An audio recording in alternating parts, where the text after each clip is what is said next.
Hi, everybody. Welcome back to the Advia Revival podcast, where we're bringing you all things Iris. Today, we're going to be talking about the film collection Swing Into Action. But first, we're going to start with an interview with Susie Yankou, the director of Sisters. Hi, I'm Susie Yankou. I'm the writer-director of a film called Sisters. The film is a comedy about chosen family. I wrote it kind of at a time in my life, in my 20s, where I just felt like I was more connected to my friends than anyone else in my life and felt more understood by them. So yeah, it's kind of about like what chosen family can give you that blood family can't. It was my first time directing. I've written stuff that I've acted in before. I've produced my own stuff before, but never a feature. My character, Lou, is very similar to me, obviously with some dramatic liberties here and there, but her character is just kind of like grappling with complicated family relationships. And I wanted to portray kind of just like a normal person, especially like a normal queer person in a story where the like main conflict wasn't her queerness, but she could just exist on screen. So I'm bi in real life, and I am also kind of like masculine presenting. I think it's very easy to look at me and assume I'm just a full-time lesbian, which is like great. I love it. But yeah, not necessarily. That's not how I identify and not true to my experience. I feel like there's a lot of stereotypes around what a bi woman looks like or acts like, and I wanted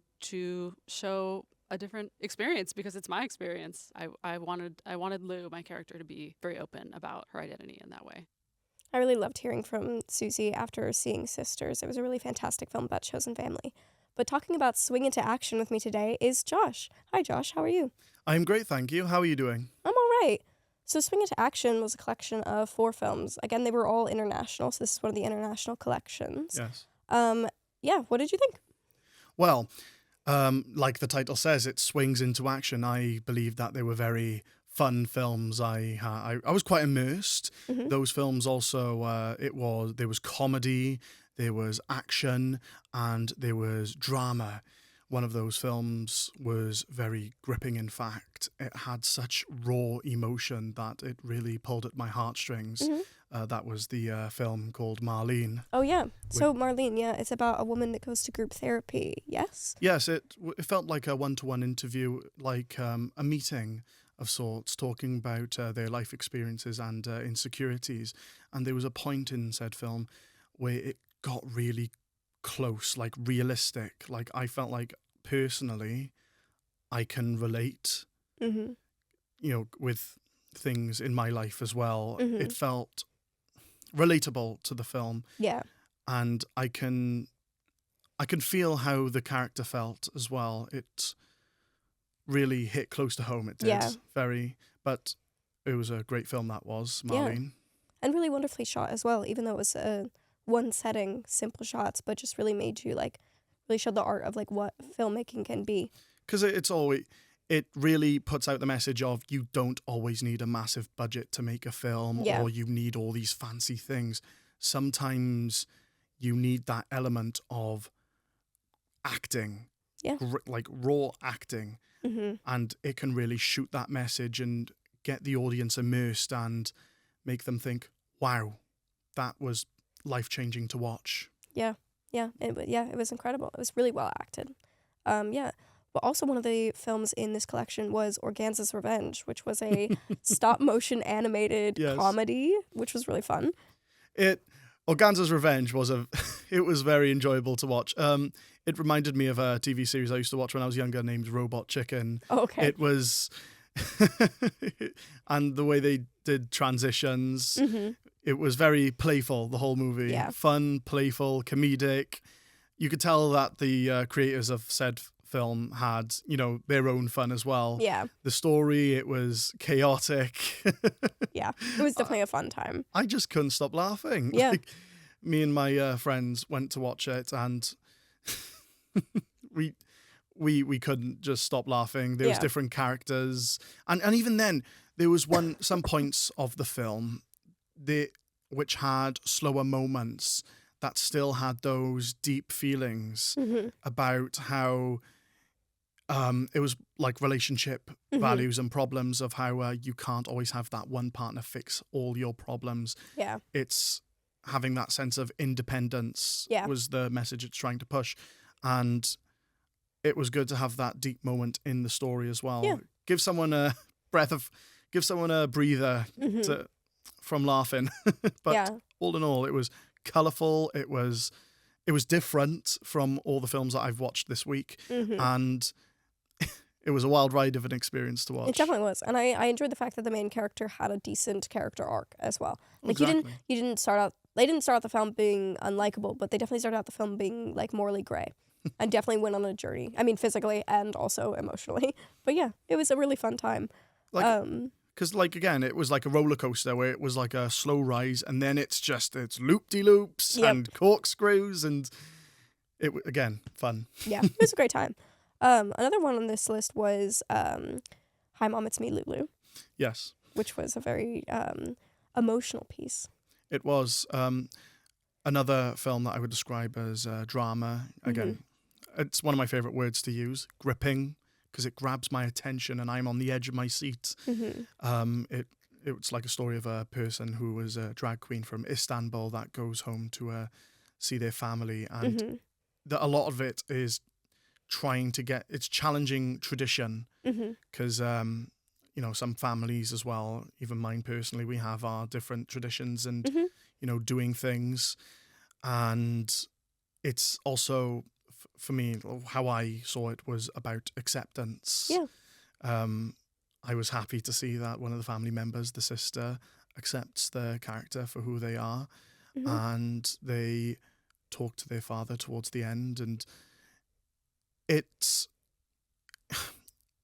I wouldn't say like it was fake or anything. It felt real. Like I was watching a real conversation happen. Yeah. And like a lot of these films with the writers experiencing some of these things as well, you never feel like they're just made in a boardroom. You feel like they have come from the writer themselves, and that they are real stories. Yeah. Like you're watching another person's experience and relating to them. Yeah, definitely. And that's a really great thing. That's really going to connect to audiences.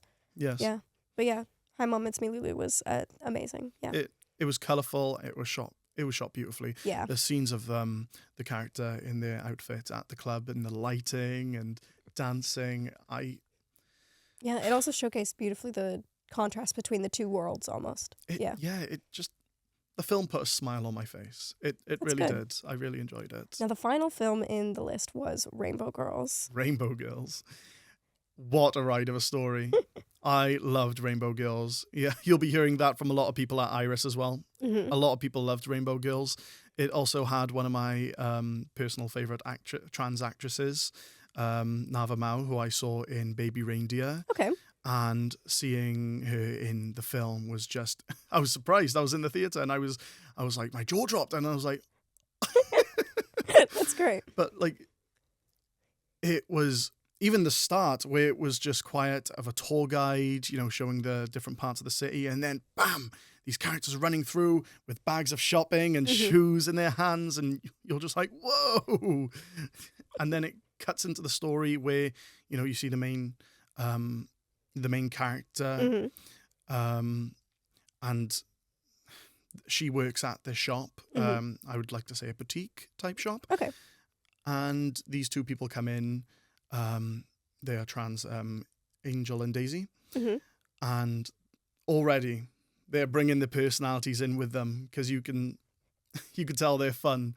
Like Daisy, they're loud. They know who they are. They're owning the space as soon as they got in. That's how I like to describe it. And Angel had like this caring type of personality, just being like hi and everything. And because I have some friends who are, trans as well, and it felt like I was seeing my friends in the film. That's great. Like the different personalities and everything. It was a lot of these films were immersive, and Rainbow Girls, you could just stamp that name on there. Immersive, fun, roller coaster of a ride. You could definitely enjoy it. And staying for the Q&A shortly after, the director was also talking about making it into a feature film as well. Oh, that's great. Yeah. And I was thinking, I could imagine that. I'd like to see it as a series as well, to go more into detail, because I feel like I'd like to know more about individual persons. Like, they portrayed the characters quite well. They made them enjoyable to watch. And I feel like if I saw a series, I could see more detail in said characters. Yeah, that would be great. I'd like to know their experiences, and I'd like to learn off these films. Yeah, it sounds like it was a great time. I'm so glad that you got to see it. But yeah, thank you so much for chatting with me about it. Now Thank we're you going to for go having me. to an interview with Harvey Rabbit talking about their experience with Rainbow Girls. Rainbow Girls was just out of this world, incredible. I lived in San Francisco until 2011, and then I remember reading about the Rainbow Girls after I moved to Berlin because that happened in 2013. I thought the whole film was really remarkable, and it was very nice to see some of the places that I used to know so well on the screen now and so far away from San Francisco. Rainbow Girls, just really touched a place in my heart. I also really like that the focus was on these women that included trans women, but it wasn't about being trans or an origin story, and it didn't have anything about identity in it. They were just people doing things, and some of the women happened to be trans, and there was no kind of way where there's trans women and then there's cis women, and these women are doing these things and they're robbing these stores, and hilarious. It's really great to hear what their opinion of Rainbow Girls was. It was a very fun film. But thank you so much for watching this episode of the Advuyat Revival podcast, which is brought to you by the Performance and Media students in association with the Iris Prize Film Festival here at the University of South Wales.